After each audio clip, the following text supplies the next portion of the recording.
Well, good morning. Welcome back to the Broadcast Retirement Network. I'm Jeff Snyder. This is BRN Sunday for Sunday, January 7th, 2024. Yeah, that's right. It's our first show for the year 2024. I'm going to be joined by the Legal Eagles, David Levine, Kevin Walsh of Groom Law Group, and then Oliver Rennick is going to be here from the Schwab Network to help break down markets. So sit back, relax, enjoy this episode of BRN Sunday.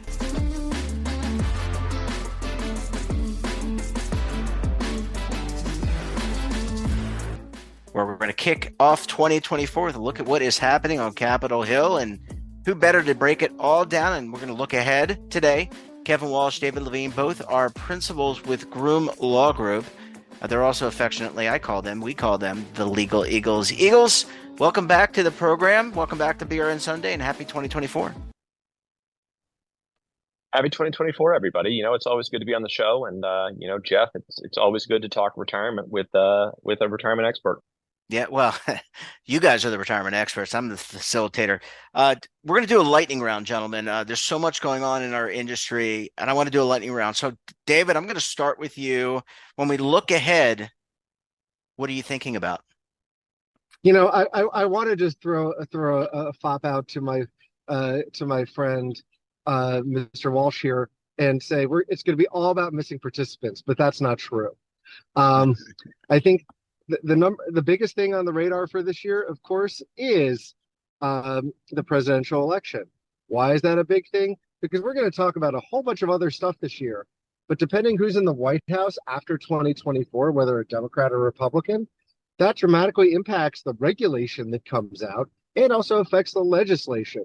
Because if this is only going to be a one-term presidency for Joe Biden, the clock is ticking on how long they have to get things in place and done before there is the chance that a new Republican administration would basically be able to undo it all relatively easily. We've talked about the Congressional Review Act and all the rulemaking process. Not going to bore it, but that is a big thing. And don't forget, the control of the House and Senate could change, which means investigations, hearings, and of course, it can change the shape of legislation. But knowing it's a lightning round, I'll stop there. Yeah, and Kevin, I want to come back to you. David laid out his look ahead. Your thoughts? I have a few ideas, but your thoughts. I have a few ideas. If David's taking the low-hanging fruit that there's going to be an election in 2024, I guess he's trying to just get predictions he locks on. I'm gonna go with a prediction it's pretty high probability. Fine, Kevin. I'm just going to chime in and say I didn't choose the fiduciary word, so I'm leaving that to you. I think thank you, David. So now you've taken my prediction as well. So this is pretty solid. I mean, I guess I'm here as I'm a backup Eagle. But what I think is going to happen in 2024 is the Department of Labor is going to finalize its new fiduciary rule. The comment period on it ended in January 2nd. And so right now, the Labor Department is, working through the comments and working their way to finalizing their proposal. It could have a very big impact on, the regulation of rollovers and also on, in-plan investment advice and also on the services that are offered to retirement plans by broker-dealers, by insurance agents, and by registered investment advisors in general. We're going to have to watch that it's finalized. They received over 19,000 comments in a rushed comment period. So, DOL is going to have to get through all of them before they finalize it. But we know that, based on David's comment about the election has an impact on the ability to get regs done. The Biden administration signaled last year this is a priority, so we expect them to work on it the first half of this year. Kevin, thank you, Kevin. David, back to you. What else are you thinking about? Sure. Well, let's pivot into the IRS for a moment. The IRS it is not forgotten in this process. Right before in December, they gave us some, I'll call it grab bag guidance on Secure 2.0 provisions, some of them going into effect. But there's still a lot more things out there. Secure 2.0 is the gift that keeps on giving, if you want to view it that way. There's changes. Like, obviously, now we're into like student loan matching on student loans and 401ks, where people are thinking more and more about the automatic enrollment mandates that are coming down, pension-linked emergency savings accounts. There's all these different things. And let's not forget, the IRS pushed out the implementation of mandatory Roth catch-ups for people who earn over $145,000 in a prior year with an employer. There's a lot of questions. And we just went live with some of the long-term part-time employee rules for the people who work over 500 hours a year but less than 1,000 in simple English for 2 or 3 years, depending on which year it is. This year it's 3. All these rules, they're wonky, they're weedy. There's a lot of implementation. We may hear more from the IRS. So there's a lot to come on that front. And don't forget, they could also finally give us some more guidance on PEPs, but I'll stop there. Back to you.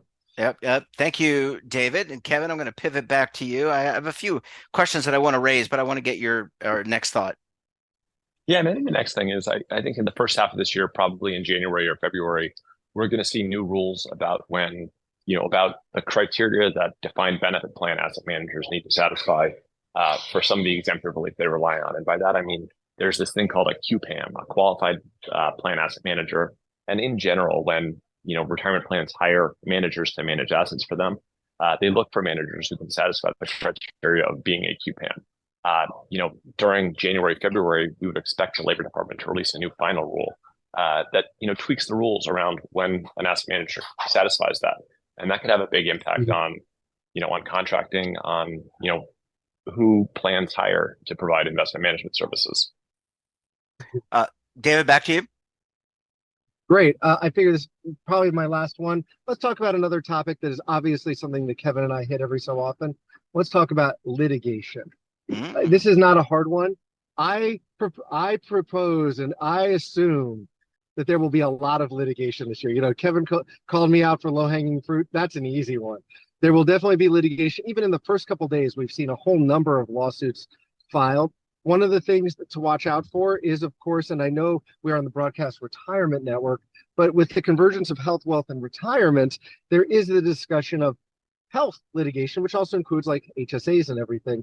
There's a lot of talk last year, a lot of press about it, and a lot of people are saying we should worry about it. We focused on health governance for a long time, but you're definitely going to see continued focus potentially on health litigation and other types of activity as the year comes. And a lot of the cases we're going to see, is there going to be the continued trend towards, I'll say more defense victories than we had seen in the past. We've seen some more defense wins, and it's been great on the defense side, or not. But there's definitely going to be more litigation as the year comes by. So it's going to be a chock-a-block full year, if I can use more cliches. Ooh, I like chock-a-block.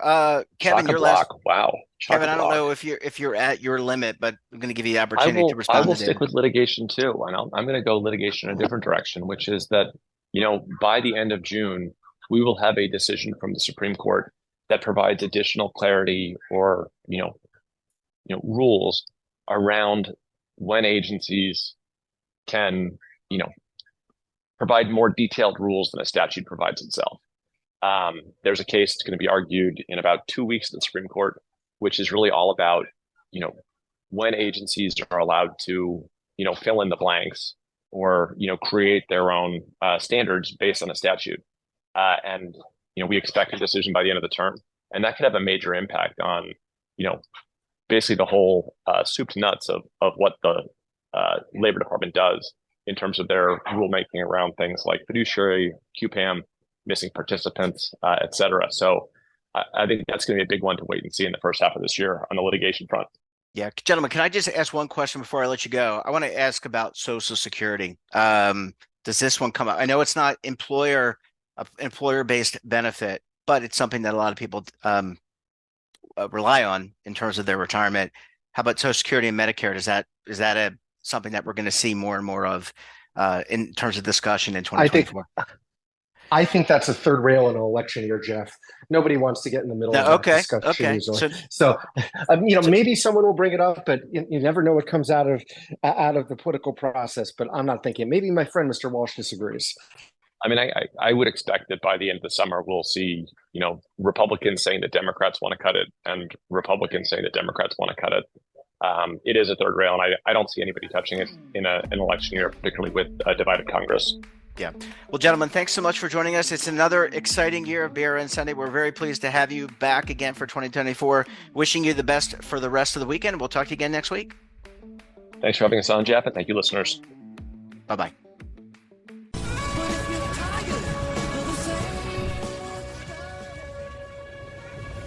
Imagine a new television network that will make you richer, healthier, and in control of your financial future.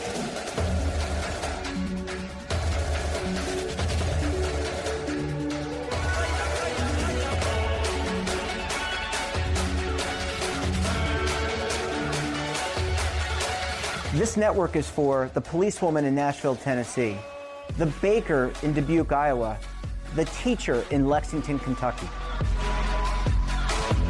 We want to make the idea of savings and retirement culturally relevant. But what do you see as a defining issue of the midterms? Especially for the smaller businesses. I mean, they are the lifeblood of the American economy.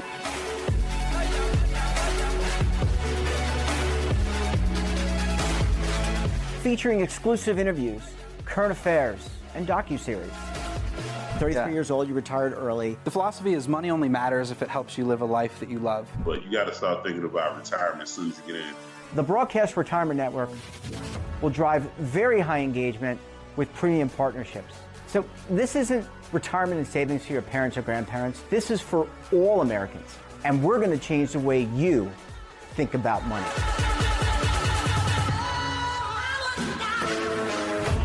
Welcome to the next frontier of retirement and savings. This is BRN, the Broadcast Retirement Network.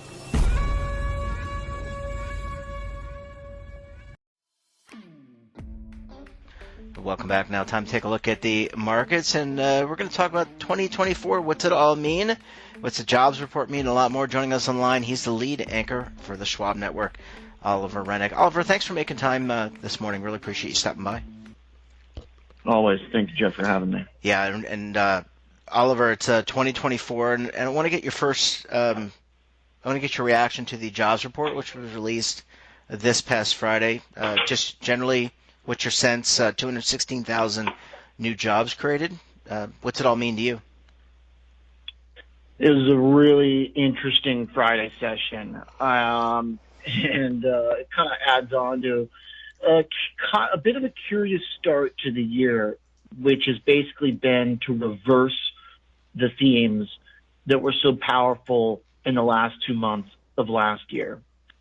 Those themes basically revolved around the markets and the Fed's pricing of cuts next year, but a much more aggressive outlook for interest rate cuts by the market than the Fed. That had stocks rallying, bonds rallying, and in particular, stocks beyond just the mega caps, the small caps, indebted companies, low quality financial companies, etc. So the first week of this year looked very much opposite to all that. You had some significant tech weakness. You had a few negative notes out from Apple and others on those companies that certainly softened things up. But what was particularly interesting about this week ties into jobs because the bond market basically just stopped rallying. The bond market was kind of the centerpiece of this big macro reversal last quarter of 2023, and then it just kind of stopped. Bonds started selling off. The curve started steepening out a little bit in these past 5 days. And then on Friday, all of this kind of tension going into this jobs report culminated with a really volatile session that saw traders basically betting on two opposite things throughout the day. And that basically went like this. Jobs number comes out better than expected, which adds on to good jobless claims reports from earlier in the week and pretty solid data overall. So the bond market sells off some more Friday morning as the odds of a cut in March dropped down from as high as like high 70s to basically a coin flip. And that was as of the market open after the jobs report Friday. You've got bonds selling off. You've got stocks kind of iffy after being weak the previous 4 days, and the dollar higher as the market prices down the expectation for that first cut. But then you get the ISM services report, which has been like the most reliable piece of economic data for years now. The services components that have been very firm, expansionary, above 50 for basically all of the post-COVID period, came in way below expectations. And the employment metric in particular within the services report dove to contractionary territory. And the rest of the report on the whole was barely 50, which was expansionary still, but a big, big miss. So then everything from the morning reverses. Bonds rally back, dollar falls, stocks rally, and then it all reversed again. So the market has no idea what to do with this information right now. And it really is kind of putting in perspective the tension between the reality of the strength of this economy with the other reality, which has been a great degree of disinflation, but an also very, very aggressive pressure by the market on the Fed to start loosening financial conditions further. And it seems like now we are going to need a lot more, or at least some more, disinflationary data in the next 2 months to get that cut in March. That's where the tension right now in the market is are we actually going to begin the cuts in March? Yeah, and Oliver, just to kind of follow up on that, we always often joke in the industry about bulls versus bears. It's a little unsuredness, or a lot of unsuredness, uncertainty, expectations on one side being possibly very different than what could happen. Still people talking about, even with the jobs report, 216,000 new jobs. I know there have been some revisions to other numbers. We talked about that yesterday with Jane King, who joined us live from the NASDAQ. There's not really an alignment, and people are talking about the R word again, recession. Is that overblown? Do we have to? Is it taking a longer term view? Let's wait and see. Maybe there was some profit taking in that first week of January, or this past first week of January. It's a little volatility. Is it a little early to talk about the R word again? Well, that's kind of where the conversation really, gets to the brass tacks, which is how do we bet that the economy is not going to hit a recession when the numbers generally are slowing significantly? Like, you could really frame the report on Friday a couple ways, and one way to frame them is to look at the general trend over the last year, which has been jobs reports getting revised lower, the government accounting for a decent amount of gains in December, and then generally just a softening of data overall. But here's the problem, is that our data is softening, yes, in a way that oftentimes signals recession, but from levels that never signal recession. So it's really a debate about the rate of change or the nominal levels. And so the rate of change certainly looks a bit scary, but when you come off of very strong levels, those negative rates of change leave you in a pretty healthy place. That's where the great debate is right now. Yeah, Oliver, I like to push buttons a little bit, and I want to ask you about, in a friendly way. You and I have known each other for so many years. I want to ask you about this potential approval of the Bitcoin spot ETF. All intents and purposes, I know I'm saying this sarcastic. I know what a big fan of cryptocurrency you are, and this is, but I want to get your opinion on this. I think it's going to be a big fade on the. Yeah, I know. But in all seriousness, though, I want to get your impact, because this thing, sure. I read the press, the news, just like you do. Read a lot of your blogs, but other people's blogs. A lot of people making this out that once this goes through and all these filings are approved and products are created, that it's just going to be a windfall of money flowing into this. And call me a naysayer, or call me someone who's just skeptical. I'm in that camp of skeptical whether or not this will really lead to not only Bitcoin but some of the other cryptocurrencies taking off in terms of adoption. Yeah, I mean, I'm skeptical too, and generally I just don't think it makes a lot of sense. There's just a whole group of people and investors who don't want this thing, and anyone who wanted it could have traded it in so many ways over the past 5 years. Well, it's been around for like 15 now. Yeah, it's been around for 15 years. So futures, ETFs that track Bitcoin miners or track the Bitcoin trust. I mean, options markets, off exchange, trading, crypto exchange trading. I mean, anyone who's wanted it has been able to trade it in tons of different ways.